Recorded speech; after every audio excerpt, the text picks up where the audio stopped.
Grand Admiral Zethiver stood on the bridge of his flagship and watched the blue planet grow larger on the screen. His forearms were folded behind his back. His 6 eyes studied every detail of the world below Earth. That was what the creatures who lived there called it.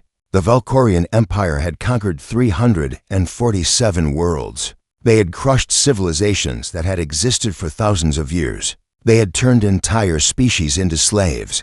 And now they had come for the small, wet planet at the edge of the galaxy. Zethiver allowed himself a small smile. His sharp teeth glinted in the dim light of the bridge. This would be easy. Too easy, perhaps. The intelligence report said that humans were primitive. They had only just learned to leave their own world. Their fastest ships took months to reach their neighboring planets. Their weapons were simple things that used chemical explosions and basic nuclear reactions. The armada behind him was massive. 12,000 warships hung in the darkness of space. Each one was bigger than the largest human cities. Each one carried enough firepower to burn a continent to ash in minutes. They had arranged themselves in the ancient crescent of subjugation, a formation that the Empire had used for 1,000 years when demanding surrender. "Open a channel to the planet," Zethiver commanded. His voice was deep and cold. The communication officer, a young Valkorian named Thies, worked quickly at his station. "Channel open, Grand Admiral." Zethiver cleared his throat and spoke the words he had spoken to dozens of worlds before. "People of Earth, I am Grand Admiral Zethiver of the Valkorian Imperial Armada. Your world now belongs to the Empire. You will surrender immediately. Your leaders will present themselves to us within one standard cycle. Your weapons will be destroyed. Your people will serve the Empire." He paused for effect, looking at the blue marble on the screen. "If you refuse, we will reduce your cities to dust. We will burn your forests and boil your oceans. Not one human will survive. You have one cycle to respond. Choose wisely." The channel closed.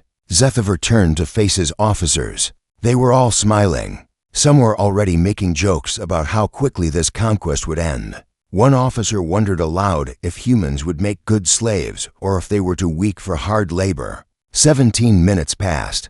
The bridge was filled with casual conversation and laughter. Nobody was worried. Why would they be? The Valkorians had never lost a battle. They had never met a species they could not crush. The communication console beeped. Officer Thies looked surprised. "Grand Admiral, we are receiving a response from the planet. Put it on screen," Zethiver said. He expected to see frightened human leaders begging for mercy. He expected tears and desperate offers of surrender. Instead, the screen showed a human female in a dark uniform. She had short black hair and calm brown eyes. She sat behind a simple desk with a flag behind her. She did not look afraid. She did not look worried at all. If anything, she looked almost bored. "Valkorian vessel," she said. Her voice was steady and cold. "My name is Admiral Chen Wei of the United Earth Defense Council. We have received your message." She paused and looked directly into the camera. It felt like she was looking straight at Zethiver. "You should have knocked first." The screen went dark. Silence fell over the bridge. The officers stopped laughing. They looked at each other with confusion on their faces. What did that mean? Was it a joke? Were humans so stupid that they did not understand the danger they were in? Zethiver felt a small flicker of something strange in his chest. It was not fear. The Grand Admiral of the Valkorian Armada did not feel fear, but something about the human woman's eyes bothered him. There had been no panic in them, no desperation, just cold, quiet confidence. He pushed the feeling away. Humans were primitive. The intelligence reports were clear. They had nothing that could threaten even a single Valkorian ship, let alone an entire armada. "They have chosen death," Zethiver announced. His voice was loud and strong. "All ships, prepare for planetary bombardment. We will start with their largest cities. Let them watch their civilization burn. Then they will beg us for the mercy they rejected." The officers cheered. They rushed to their stations. Across the fleet, 12,000 ships began to power up their weapons. Plasma cannons hummed with energy. Missile bays opened. Targeting systems locked onto the cities below. XETH single quotes VAR watched it all with satisfaction. In a few hours, Earth would be nothing but fire and ash. Another world conquered. Another species brought to heel. The Emperor would be pleased. He was about to give the final order when something strange happened. A light appeared in the darkness of space. It was bright and golden, and it came from the direction of Earth's moon. At first, Zephyr thought it was just a reflection from the sun. But then he saw another light, and another, and another. Dozens of golden lights were appearing all around the Armada. They were not natural. They were too regular, too precise, and they were getting brighter. "What is that?" Zephyr demanded. "Identify those energy signatures." Officer Thies worked frantically at his console. His face went pale. His hands began to shake. When he looked up at the Grand Admiral, there was something in his eyes that Zephyr had never seen before in a Valkorian officer. Terror. "Grand Admiral," Thies said, his voice barely a whisper. "Those signatures. They are not possible. Our sensors must be wrong. Tell me what you see," Zephyr ordered. "Ships, sir. Human ships. But they are not supposed to exist. Their technology is. It is beyond anything in our records. Their weapons are charging, and there are more of them appearing every second." Zephyr looked at the screen. The golden lights had become shapes, ships, hundreds of human ships emerging from nowhere, surrounding the Armada from every direction, and they were already firing. The first blast hit the forward fleet before anyone could react. A beam of pure white light cut through space and struck the cruiser Vengeance, right through its center. The ship did not explode. It simply crumpled, like paper being crushed in a giant fist. 3,000 Valkorian soldiers died in an instant. Zephyr opened his mouth to give orders, but the words never came. More beams were cutting through the darkness now. His ships were dying by the dozens, by the hundreds. And somewhere on the planet below, Admiral Chenwei was watching, waiting, and smiling. The humans had been ready. They had been ready for a very long time. 50 years before the Valkorian Armada arrived, a small metal object crashed into the desert of Nevada. The American military found it 3 hours later. They expected to find a broken satellite or a piece of space junk. What they found changed everything. It was a probe, an alien probe, and it was not from Earth. The scientists who studied it worked in complete secrecy. They told no one, not the public, not other countries, not even most of their own government. For 5 years, they took the probe apart piece by piece. They studied every wire, every circuit, every strange material they had never seen before. What they learned was terrifying. The probe came from the Valkorian Empire. It had been sent to study Earth, to measure human technology, to decide if the planet was worth conquering, and the data it had collected would be sent back to its masters. The scientists destroyed the probe's communication system before it could transmit. The Valkorians never received the updated data. They never learned what humanity had discovered, but humanity learned about them. Over the next decades, more probes were found. Some crashed, some were captured in space by secret missions. Each one taught humanity more about the galaxy beyond their world. They learned about faster-than-light travel. They learned about weapons that could crack planets in half. They learned about the Valkorian Empire and the hundreds of worlds it had crushed. And they learned that one day, the Empire would come for Earth. The nations of Earth had always fought each other. Wars, conflicts, and arguments had filled human history. But when the leaders of the world saw what was coming, they made a choice. They created a secret alliance. They pooled their resources, their scientists, their soldiers. They built a hidden military force that would be ready when the aliens arrived. They called it the United Earth Defense Initiative. Everything was kept secret. The public saw only what they were meant to see. They saw slow progress. They saw rockets that took months to reach Mars. They saw space stations that spun gently in orbit around Earth. They thought humanity was still taking its first baby steps into space. They did not see what was hidden beneath the surface, under the Rocky Mountains. Humanity built a command center that could survive a nuclear war. It was buried so deep that no weapon could reach it. From this place, generals and admirals could control the entire defense network. In the empty spaces between Earth and Mars, they built the Prometheus. It was humanity's first true warship. It was 3 kilometers long. Its hull was made from materials that did not exist in nature. Materials copied from alien probes and improved by human engineers. Its main weapon was something that scientists called a gravity lance. It did not fire missiles or plasma. It fired a focused beam of gravitational force that could crush anything in its path. Across the Earth, they built hidden weapons. Rail guns that could accelerate projectiles to a third of the speed of light. Energy shields copied from Valkorian designs, but made stronger. Missiles that could track a target across millions of kilometers. All of it was buried underground, hidden in mountains, disguised as ordinary buildings. They also built a fleet of smaller warships, destroyers, cruisers, and carriers. Each one could appear and disappear at will using a technology the scientists called phase shifting. It let the ships slip into a different dimension, become invisible, and then return to normal space wherever they wanted. For 50 years, humanity prepared. They trained soldiers in secret. They ran simulations of alien invasions. They studied Valkorian tactics and found their weaknesses. Every year, they grew stronger. Every year, they became more ready, and they waited. General Elena Vasquez was the commander of the Defense Initiative on the day the Valkorians arrived. She was 62 years old. Her hair was gray, and her face was lined with years of stress and worry. She had spent her entire adult life preparing for this moment. When the alien ships appeared beyond the moon, she was not surprised. She was not afraid. She was ready. How many ships? She asked. Her voice was calm. 12,000 confirmed, her aide reported. They are arranging themselves in a crescent formation. Vasquez nodded. She had studied this formation in simulations 100 times. The Valkorians always used it when they expected an easy victory. They were arrogant. They assumed that Earth would fall like every other world they had conquered. They were wrong. Begin activation sequence, Vasquez ordered. Wake up the Prometheus. Power up all planetary defense systems. And get me Admiral Chen. Across the planet, hidden systems came to life. Silos opened in deserts, mountains, and frozen wastelands. Satellites that had been dormant for decades suddenly activated.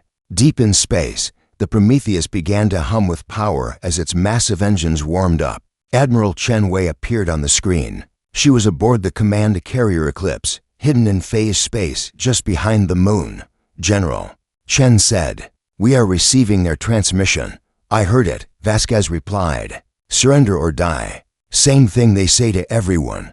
What is our response? Vasquez allowed herself a small smile. For 50 years, she had imagined this moment. All the secrecy, all the sacrifice, all the soldiers and scientists who had given their lives to prepare for this day. Now it was here.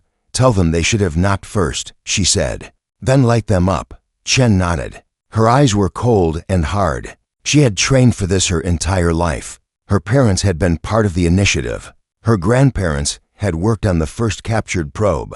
3 generations of her family had dedicated themselves to this moment. She turned to her bridge crew. All ships, decklock and engage. Show these invaders what happens when you threaten Earth. The order went out across the hidden fleet. 200 warships dropped out of phase space simultaneously. They appeared in a ring around the Valkorian Armada, surrounding them completely. Their weapons were already charged. Their targeting systems were already locked. The Valkorians had expected a primitive world. They had expected easy prey. They had expected fear and surrender. Instead, they found themselves trapped in a cage of fire and steel. They found themselves facing a species that had been born in war, raised in conflict, and shaped by violence. A species that had spent 50 years preparing for exactly this moment. The humans did not hesitate. They did not warn. They did not wait. They attacked, and the Valkorian Armada began to die. The battle lasted exactly 7 minutes and 14 seconds. In that short time, 12,000 Valkorian warships were destroyed. 8 million soldiers died, and the greatest military force in the galaxy was reduced to burning wreckage. Floating in the cold darkness of space. It began with the railguns. Hidden in bunkers across the Earth, massive magnetic accelerators powered up to full strength. They had been charging for hours, waiting for this moment. Now they fired. The projectiles were simple things, just solid metal rods, each one about 2 meters long. But they were moving at nearly a third of the speed of light. At that speed, they did not need explosives. They did not need warheads. The energy of their impact was enough to destroy anything. The first wave hit the forward section of the Valkorian fleet. 100 projectiles struck 100 ships at the same instant. The Valkorian shields were designed to stop plasma, missiles, and energy beams. They were not designed to stop solid objects moving at relativistic speeds. The shields failed instantly. The metal rods punched through the hulls like needles through paper. Ships that had taken years to build, ships that had conquered entire civilizations, simply ceased to exist.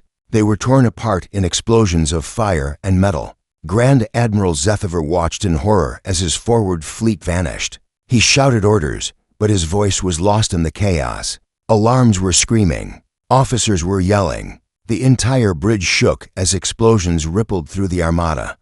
Then the Prometheus fired. The great warship emerged from behind the moon like a monster rising from the deep. It was 3 kilometers of black metal and deadly purpose. Its gravity lance glowed with terrible blue light. The weapon did not shoot beams or projectiles. It created a focused wave of gravitational force. Everything in its path was suddenly crushed by gravity millions of times stronger than normal. 300 Valkorian cruisers were caught in the first shot. They did not explode.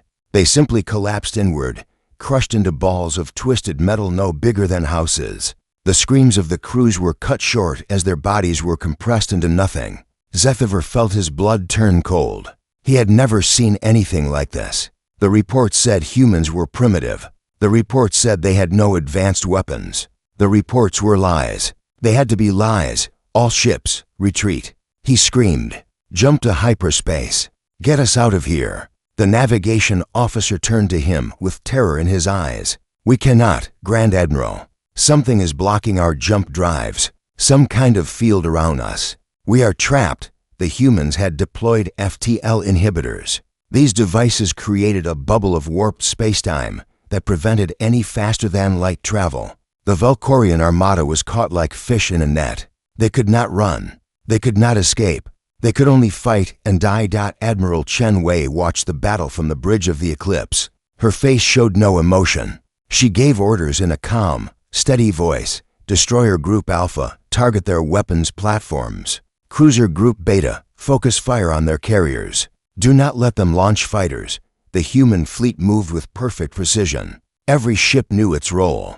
Every captain knew the plan. They had practiced this battle 1,000 times in simulations. Now they executed it perfectly. The Valkorian ships tried to fight back. They fired their plasma cannons and launched their missiles. But the human ships were too fast, too agile. They danced through the enemy fire, dodging and weaving with movements that seemed impossible.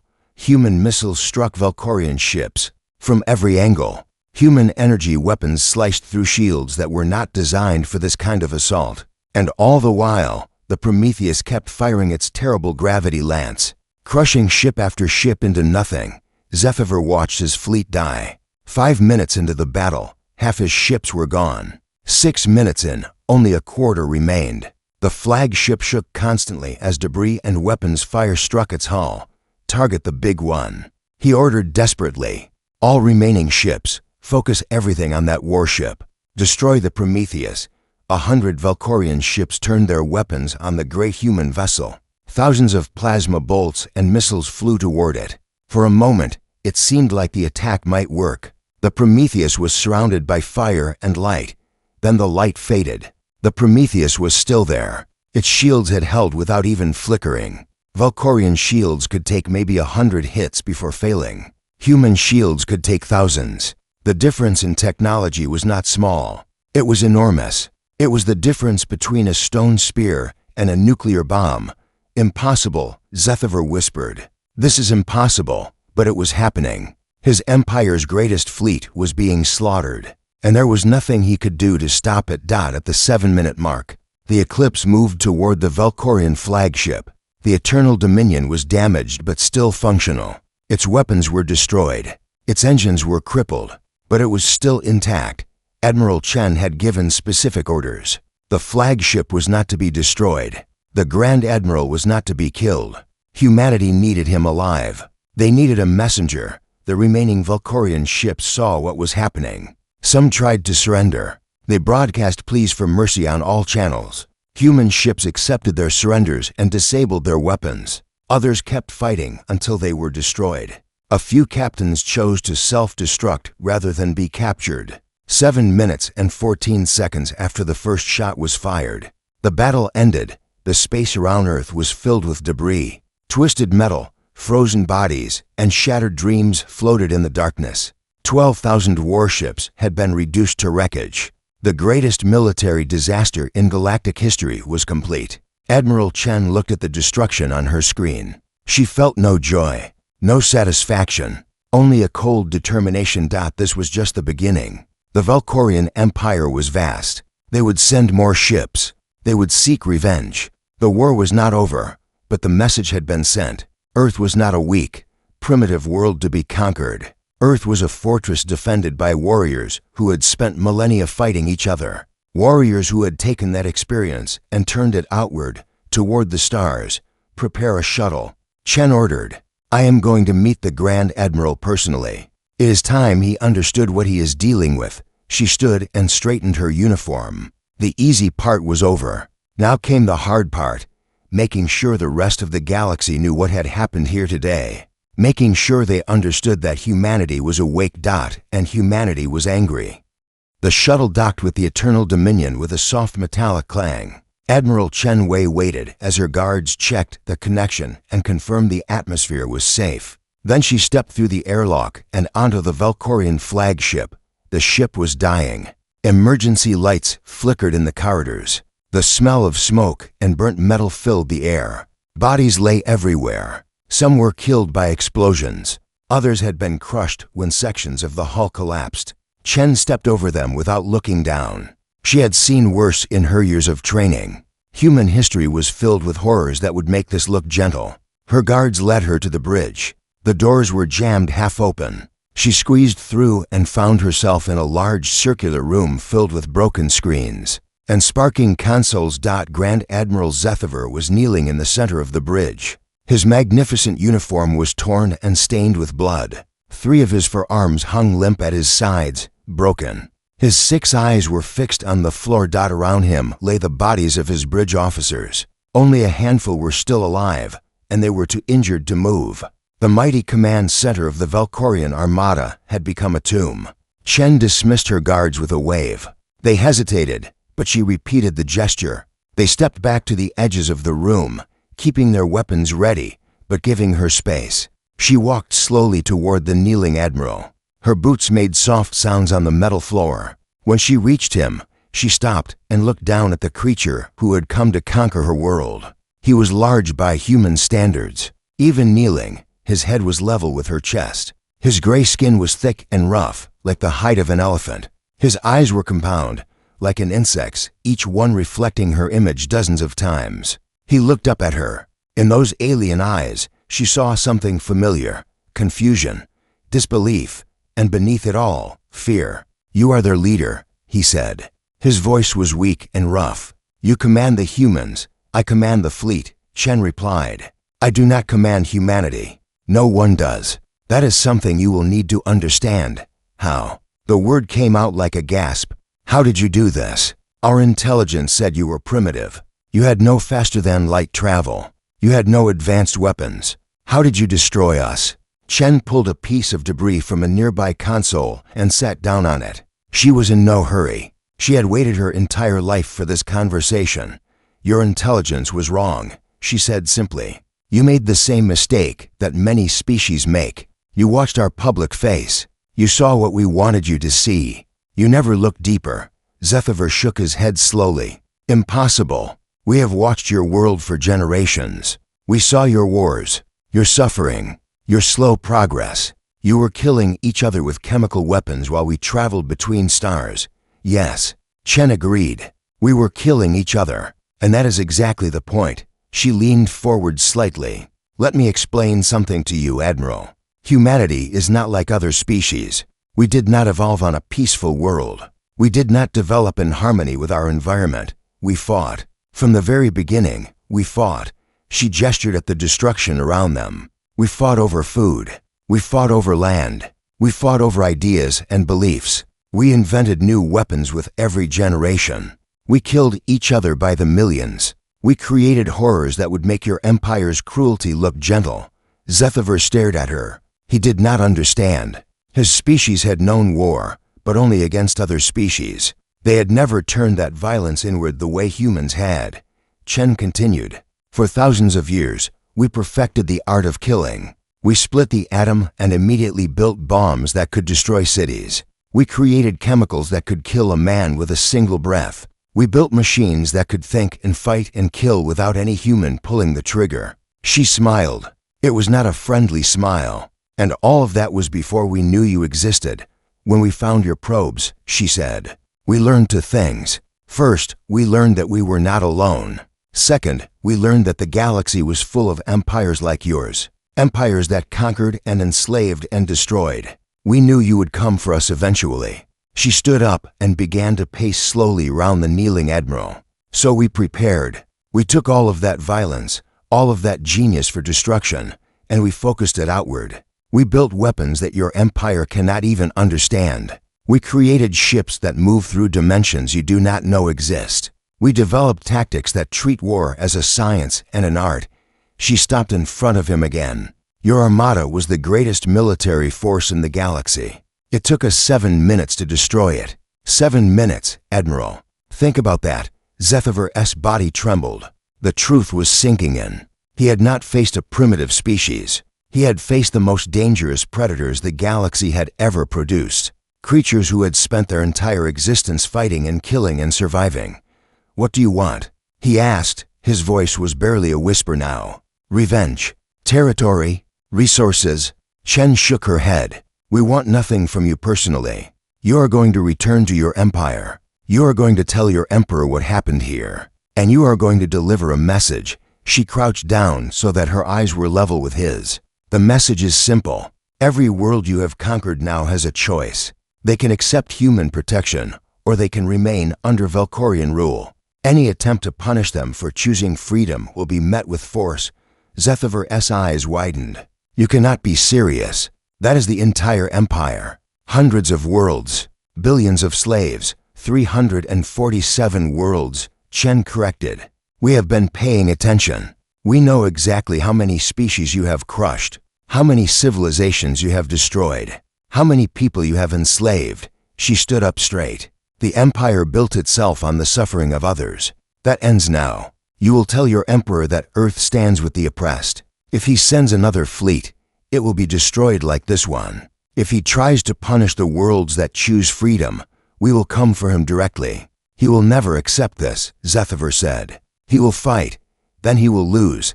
Chen's voice was cold and certain. We have ships moving through your space right now. We have already contacted resistance movements on a dozen of your colony worlds. We know your weaknesses, your supply lines, your communication networks. If the Emperor wants a war, we will give him one he cannot win. She turned and began walking toward the door. Then she stopped and looked back at the broken admiral. One more thing, she said. When you return to your empire, they will ask you what humans are. They will want to understand how a primitive species destroyed the Armada. Tell them the truth. Her eyes were hard as stone. Tell them we are the species that never stopped fighting. The species that turned every invention into a weapon. The species that looked at the darkness between the stars and saw not fear, but opportunity. She stepped through the broken door. Tell them that humanity is awake, and we are just getting started. She left the Grand Admiral kneeling alone in the wreckage of his bridge, surrounded by the bodies of his officers and the ruins of his pride, and she smiled.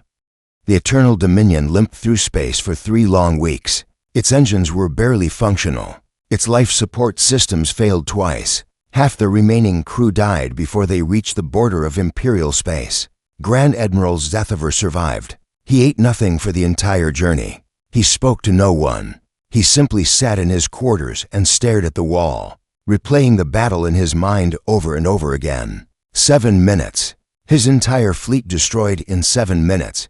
When the ship finally crossed into Valkorian territory, rescue vessels came to meet it. The soldiers who boarded the flagship stopped in shock when they saw the damage. They had never seen anything like it. They whispered to each other as they helped the survivors off the ruined vessel. The Emperor summoned Zethiver immediately. The Imperial Palace was the largest structure in the galaxy. It covered an entire continent on the Valkorian homeworld. Its towers stretched into the clouds. Its halls were filled with the treasures of 300 conquered civilizations. Zethover walked through those halls as if he were already dead. His broken arms had been healed, but his spirit remained shattered. The guards who escorted him kept their distance, as if his failure was contagious. The throne room was massive. 10,000 courtiers and officials stood in perfect rows, waiting to hear the admiral's report. At the far end of the room, on a throne made from the bones of conquered kings, sat Emperor Vethkai the Eternal. He had ruled the empire for 3 centuries. He had never known defeat. Zethover knelt before the throne. The room was completely silent. Every eye was on him. "Speak," the emperor commanded. His voice echoed through the vast chamber. "Tell us what happened at Earth." Zethover told them everything. He described the battle in detail. He explained how the human weapons had torn through Valkorian shields like they were made of paper. He described the gravity lance that had crushed hundreds of ships in seconds. He told them about Admiral Chen Wei and the message she had delivered. When he finished, the throne room was silent. No one moved. No one breathed. Then the emperor laughed. It started as a small chuckle and grew into a roar of amusement. The courtiers joined in, relieved that their ruler was not angry. They laughed at the foolish admiral, who had been defeated by primitives. They laughed at the idea that a species of apes could threaten the mighty empire. "You lost to humans," the emperor said, still laughing. "You lost 12,000 ships to creatures who were throwing rocks at each other. A few thousand years ago. This is the greatest joke I have ever heard." He stood from his throne and walked down the steps toward Zethover. "You are a disgrace. You will be executed for your failure, and we will build a new fleet, 100 times larger. We will crush these humans and make them wish they had never been born." Zethover looked up at his emperor. There was no fear in his eyes anymore. He had already faced something far more terrifying than death. "My emperor," he said quietly, "I would advise against that." The laughter stopped. The emperor's face twisted with rage. "You dare to advise me? You, who lost the greatest fleet in our history." "I dare because I have seen what they can do." Zethover's voice was steady now. "They destroyed us in 7 minutes. They have technology we cannot understand. They have ships in our space right now, watching us, waiting." "Lies," the emperor spat. "No human ship has ever been detected in Imperial territory." At that moment, an aide rushed into the throne room. His face was pale with terror. He ran to the emperor and whispered something in his ear. The emperor's face went white. "Show me," he commanded. The great screen behind the throne flickered to life. It showed a star map of the Valkorian Empire. 347 worlds, connected by supply lines and communication networks. And among those worlds, scattered throughout the empire, were small golden dots. Human ships, hundreds of them. They had appeared simultaneously at 17 different colony worlds. They were not attacking. They were simply there, watching, waiting. The throne room erupted in chaos. Officers shouted orders. Courtiers screamed in panic. The empire's perfect order dissolved into fear and confusion. The emperor stared at the map. His hands shook. His legs felt weak. For the first time in 3 centuries, he understood what his conquered subjects felt when his fleets appeared above their worlds. He understood helplessness. Over the following weeks, the messages began to arrive. Colony world after colony world declared independence. The species that the empire had enslaved rose up against their masters. They had been waiting for decades, hoping for rescue. Now it had come. The emperor ordered fleets to crush the rebellions. The fleets were destroyed before they reached their targets. Human ships appeared from nowhere, struck with impossible precision, and vanished before the Valkorians could respond. In desperation, the emperor gathered every remaining warship in the empire. 50,000 vessels, the largest fleet ever assembled. He would strike at Earth directly. He would destroy the human homeworld and end this nightmare once and for all. The fleet never reached its destination. It was intercepted halfway to Earth by a force of just 3,000 human ships. The battle lasted 12 minutes this time. The humans had improved their tactics. They had learned from the first engagement and become even more deadly when it was over. The emperor's fleet was gone. 50,000 ships reduced to drifting wreckage. The Emperor himself was captured alive and brought before Admiral Chen Wei in chains. She did not gloat. She did not threaten.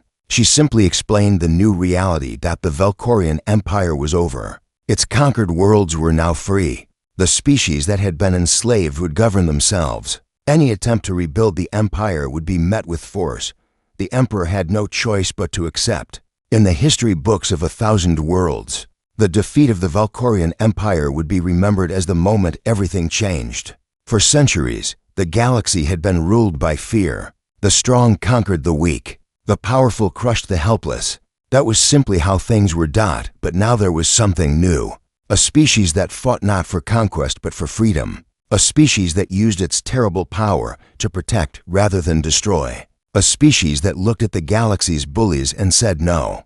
Humanity spread across the stars in the years that followed. They built alliances with freed species. They created a new order based on cooperation rather than domination. They became the guardians of a galaxy that had never known such protectors. But they never forgot their nature. They never stopped preparing. They knew that somewhere out there, new threats were waiting. New empires were rising. New monsters were being born. And when those threats came, humanity would be ready, on Earth. In the deep bunker beneath the Rocky Mountains, General Elena Vasquez watched the reports come in. Colonies thriving, alliances growing, peace spreading across the galaxy. She smiled and poured herself a drink. 50 years of preparation, 50 years of sacrifice. And now, finally, humanity had taken its place among the stars. Not as slaves, not as victims, but as something the galaxy had never seen before. Protectors. She raised her glass in a silent toast. To the soldiers who had died to make this possible. To the scientists who had unlocked the secrets of alien technology. To the leaders who had kept the faith through decades of secrecy. And to the future. A future where no species would ever have to bow to tyrants again. Because humanity was watching. And humanity would never let the darkness win.